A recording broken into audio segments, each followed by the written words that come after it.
Joining me right now with analysis, Fox News strategic analyst Lieutenant Colonel Ralph Peters. Good to see you, sir. Merry Christmas, Trish. Merry and Christmas. to all the viewers.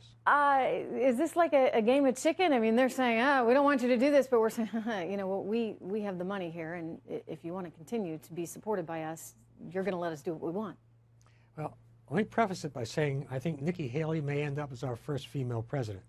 I fully support moving our embassy to Jerusalem, and God knows we can use a tougher line at the UN. But I think we could have handled this particular case a little bit better, because I'll give you 3 rules from Coal Town bar fights. 1, pick your fights wisely. 2, pick fights you can win. 3, don't make threats you're not going to carry out or not prepared to carry out. And in this case, this wasn't an important vote. This was a UN tantrum, the kind of stuff they do all the time. You know, politically correct kind of things. 2, there's no way any threats or anything else could make Muslim countries vote with us on this, because they've stirred up so much anti-Israel hatred among their own people. And 3rd, the threat was ill-advised about cutting funding. We may cut some UN funding. We're certainly not going to cut funding to countries like Jordan or even Egypt at a critical time like this. So again, I fully support it emotionally, but man, you got to be tactically as well as strategically good, and I think we took a slight misstep.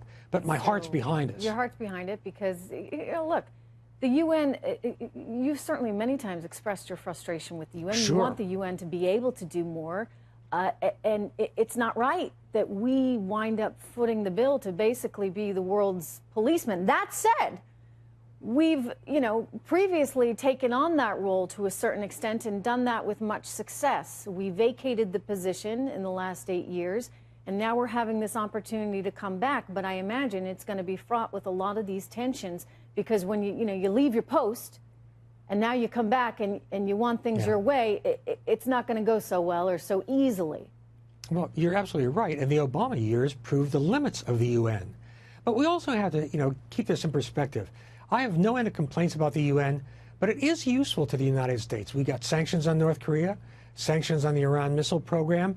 It's largely a talking shop, but even some of the peacekeeping missions, although they're costly, nonetheless, it's better to have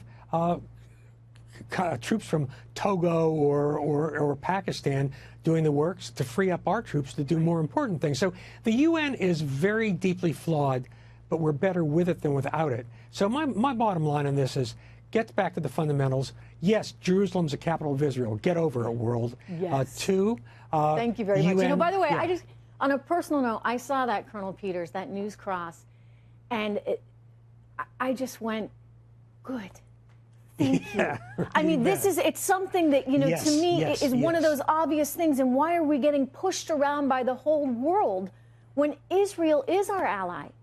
And we should be able to declare the capital of Israel and have our offices there, regardless of what they think.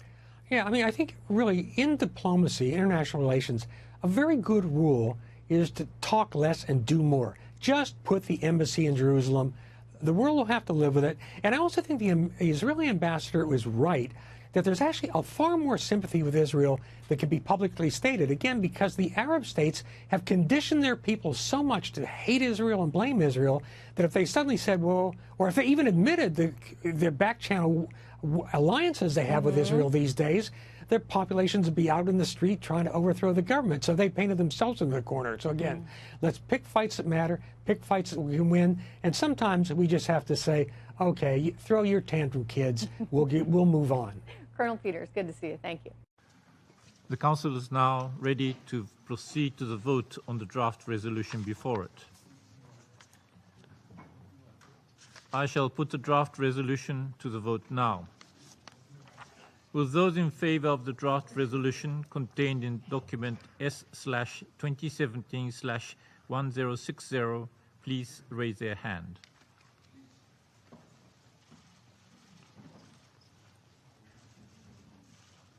Thank you.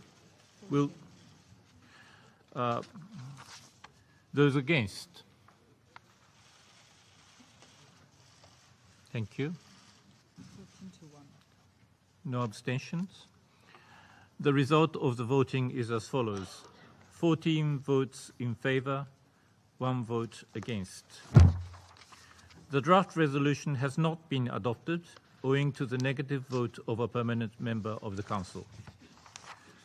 I now give the floor to the members of the Council who wish to make the statement after the vote.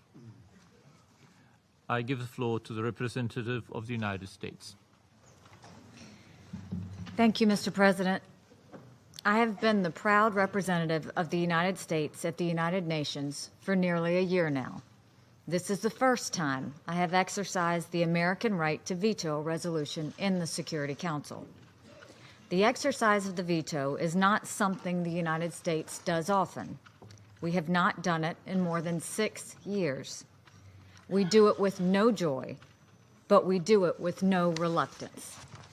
The fact that this veto is being done in defense of American sovereignty and in defense of America's role in the Middle East peace process is not a source of embarrassment for us. It should be an embarrassment to the remainder of the Security Council. As I pointed out when we discussed this topic 10 days ago, I will once again note the features of the President's announcement on Jerusalem that are most relevant here. The President took great care not to prejudge final status negotiations in any way, including the specific boundaries of Israeli sovereignty in Jerusalem. That remains a subject to be negotiated only by the parties. The position is fully in line with the previous Security Council resolutions. The President was also careful to state that we support the status quo regarding Jerusalem's holy sites, and we support a two-state solution if that's what the parties agree to. Again, these positions are fully consistent with the previous Security Council resolutions. It is highly regrettable that some are trying to distort the President's position to serve their own agendas. What is troublesome to some people is not that the United States has harmed the peace process. We have, in fact, done no such thing. Rather, what is troublesome to some people is that the United States had the courage and honesty to recognize a fundamental reality. Jerusalem has been the political, cultural, and spiritual homeland of the Jewish people for thousands of years. They have had no other capital city. But the United States' recognition of the obvious, that Jerusalem is the capital and seat of the modern Israeli government, is too much for some. First, some have threatened violence on the street, as if violence would somehow improve the prospects of peace. Now today, buried in diplomatic jargon, some presume to tell America where to put our embassy. The United States has a sovereign right to determine where and whether we establish an embassy. I suspect very few member states would welcome Security Council pronouncements about their sovereign decisions, and I think of some who should fear it. It's worth noting that this is not a new American position. Back in 1980, when Jimmy Carter was the American president, the Security Council voted on Resolution 478, which called upon diplomatic missions to relocate from Jerusalem. The United States did not support Resolution 478. In his remarks, then Secretary of State Ed Muskie said the following, quote, "The draft resolution before us today is illustrative of a preoccupation which has produced this series of unbalanced and unrealistic texts on Middle East issues." Specifically regarding the provision on diplomatic missions in Jerusalem, Secretary Muskie said this, quote, "In our judgment, this provision is not binding. It is without force, and we reject it as a disruptive attempt to dictate to other nations. It does nothing to promote a resolution of the difficult problems facing Israel and its neighbors. It does nothing to advance the cause of peace." That was in 1980. It is equally true today. The United States will not be told by any country where we can put our embassy. Buried even deeper in the jargon of this resolution is the accusation that the United States is setting back the prospects of peace in the Middle East. That is a scandalous charge. Those who are making it should consider that it only harms the very Palestinian people they claim to speak for. What does it gain the Palestinian people for their leaders to throw up roadblocks to negotiations? A peace process that is damaged by the simple recognition that Jerusalem is the capital of Israel is not a peace process. It is a justification for an endless stalemate. What does it gain the Palestinian people for some of their leaders to accuse the United States of being hostile to the cause of peace? It gains them nothing, but it risks costing them a great deal. The United States has done more than any other country to assist the Palestinian people, by far. Since 1994, we have given over $5 billion to the Palestinians in bilateral economic assistance, security assistance, and humanitarian assistance. The United Nations Relief and Works Agency for Palestinian Refugees operates schools and medical facilities throughout the region. It is funded almost entirely by voluntary contributions. Last year, the United States voluntarily funded almost 30% of UNRWA's budget. That's more than the next two largest donors combined. And it's vastly more than some of the members of this council that have considerable financial resources of their own. I'll be blunt. When the American people see a group of countries whose total contributions to the Palestinian people is less than 1% of UNRWA's budget, when they see these countries accuse the United States of being insufficiently committed to peace, the American people lose their patience. I have been to the Palestinian refugee camps the United States supports with their contributions. I have met with men, women, and children there. I have advocated on their behalf. I can tell you that their leaders do them no favors by being more open to abandoning peace negotiations than to doing the hard work of seeing them to completion. The United States has never been more committed to peace in the Middle East. We were committed to it before the President announced our recognition of Jerusalem as the capital of Israel, and we're committed to it today. What we witnessed here today in the Security Council is an insult. It won't be forgotten. It's one more example of the United Nations doing more harm than good in addressing the Israeli-Palestinian conflict. Today, for the simple act of deciding where to put our embassy, the United States was forced to defend its sovereignty. The record will reflect that we did so proudly. Today, for acknowledging a basic truth about the capital city of Israel, we are accused of harming peace. The record will reflect that we reject that outrageous claim. For these reasons, and with the best interests of both the Israeli and the Palestinian people firmly in mind, the United States votes no on this resolution. Thank you. I thank the representative of the United States of America for her statement. I now give the floor.